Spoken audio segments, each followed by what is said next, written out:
अस्सलाम वालेकुम। बहुत से मरीज़ आते हैं और ये कंप्लेन करते हैं कि उनके हाथ जो है वो सुन्न हो जाते हैं, या कभी वो कोई एक्टिविटी ऐसी करते हैं तो उनके हाथ जो है वो सुन्न हो जाते हैं। और हाथ में जो स्पेशली जो उंगलियां हैं वो हमारी ये वाली उंगली, छोटी उंगली, इसके साथ और इससे साथ आधी उंगली, ये वाली ज़्यादातर जो है वो जो सुन्न हो जाती है। और वो कंप्लेन ये करते हैं कि उनसे कोई चीज़ पकड़ी नहीं जाती, या फिर वो पकड़ते हैं तो ग्रिपिंग इतनी अच्छी नहीं रहती, क्योंकि मसल भी वीक हो जाते हैं बहुत ज़्यादा सुन होने की वजह से। ये बहुत ज़्यादा कॉमन है हमारे पास, जो डायबिटिक पेशेंट हैं उनमें बहुत ज़्यादा कॉमन है। इसके अलावा फीमेल्स में ये चीज़ बहुत ज़्यादा पाई जाती है। प्रेगनेंसी में ये पेशेंट प्रेगनेंसी में भी कंप्लेन कर सकते हैं कि उनके हाथ सुन होते हैं। इसके अलावा और भी बहुत से ऐसे पेशा वर वो जो जिनमें हैंड की मूवमेंट ज़्यादा है, हाथों की मदद से वो काम करते हैं, जैसे कि टाइपिंग हो गई, फ़ोन यूज़ करना, कटिंग करना, इन चीज़ों में भी हमारे पास हाथ सुन होने की कंप्लेंट्स बहुत ज़्यादा आती हैं। तो हो सकता है कि उन पेशेंट को कार्पल टनल सिंड्रोम हो। कार्पल टनल सिंड्रोम का मतलब ये होता है कि हमारे पास यहाँ पे एक टनल होती है, इसमें से नर्व्स पास कर रही होती हैं, जो नसें होती हैं, जो नर्व्स पास कर रही होती हैं, जिन्होंने हाथ को सप्लाई करना होता है, सिग्नल देना होता है, वो जो है जो टनल है उसमें एक हमारे पास बैंड होता है, और वो जो बैंड है वो सूज जाता है, ठीक है, इन्फ्लेमेशन हो जाती है उस बैंड की, और जो उसके अंदर से नसें हैं वो उसके अंदर फंस जाती हैं, पिंच हो जाती हैं, वो कंप्रेस हो जाती हैं, जिसकी वजह से जो हाथों में आगे ऐसा लगता है जैसे कीड़ियाँ चल रही हैं, हाथ सुन्न हो रहे हैं, इस तरह की पेशेंट कंप्लेन करते हैं।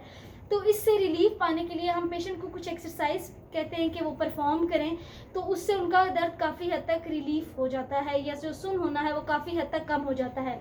ये होता है अर्ली स्टेज में। अर्ली स्टेज हो गई, मॉडरेट स्टेज हो गई। लेकिन जो स्वेयर केसेस हैं, जिनमें आपको एक्सरसाइज करने से कोई फ़र्क नहीं पड़ा, उनमें हम पेशेंट को फिर सर्जरी का कहते हैं, और उसमें फिर हमारे पास सर्जरी की जाती है, कट लगाया जाता है उस बैंड को, ताकि वो जो नसें हैं वो उनका जो गुज़र है वहाँ से वो नॉर्मल हो सके। तो आइए देखते हैं कि फिजियोथेरेपी रिलेटेड इसमें क्या क्या चीज़ें हैं कार्पल टनल के लिए जो हम करवा सकते हैं, और घर में ऐसी कौन सी वर्जिशें हैं जो आप करके इससे बच सकते हैं। तो सबसे पहले फिजियोथेरेपी रिलेटेड अगर बात करें तो हमारे पास आ जाती है टेंस मशीन।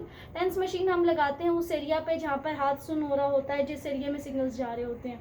वो एक तो सुन्न होने को ख़त्म करता है, दूसरा सिग्नल्स देता है, वहाँ पे अगर पेन वगैरह भी फील होती है तो उस पेन को कम करता है। इसके अलावा हम अल्ट्रासाउंड थेरेपी करते हैं उस जगह की।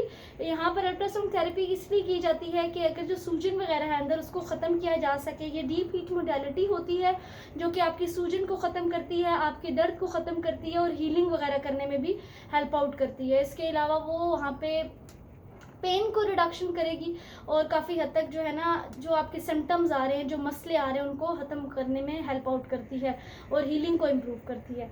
इसके बाद हम आ जाते हैं कि और क्या क्या चीज़ें आप कर सकते हैं। तो हम पेशेंट को एक्सरसाइज गाइड करेंगे। एक्सरसाइज में जो गाइड करने में जो चीज़ें हैं वो अगर देखी जाए तो सबसे पहली जो एक्सरसाइज है कि पेशेंट को कहना अपने हाथ को ऐसे रखें। ऐसे रखने के बाद पेशेंट ने उस पर छोटी वाली हुक बनानी है, सिर्फ अपनी छोटी ऊपर वाली उंगलियों से ऐसे हुक बनानी है, ठीक है। उसके बाद ये वाली हुक बनेगी, ये आपको करीब से मैं दिखाती हूँ, छोटी सी हुक बनेगी। नेक्स्ट आ जाती है हमारे पास मिड हुक बनाएंगे। ये हमारे पास मिड हुक होती है, ये बनाई जाती है। तो तीसरा इसमें स्टेप होता है वो हमारे पास होता है डक शेप बनानी होती है। ऐसे करके बिल्कुल हर एक्सरसाइज को आप पकड़ाव देकर करेंगे, और है फोकस करके आपने खिंचाव आपको फील होना चाहिए इस एक्सरसाइज में। नेक्स्ट एक्सरसाइज जो आती है इसमें मुट्ठी बनानी होती है। ऐसे हाथ को अंदर करके ये मुट्ठी आप बनाएंगे।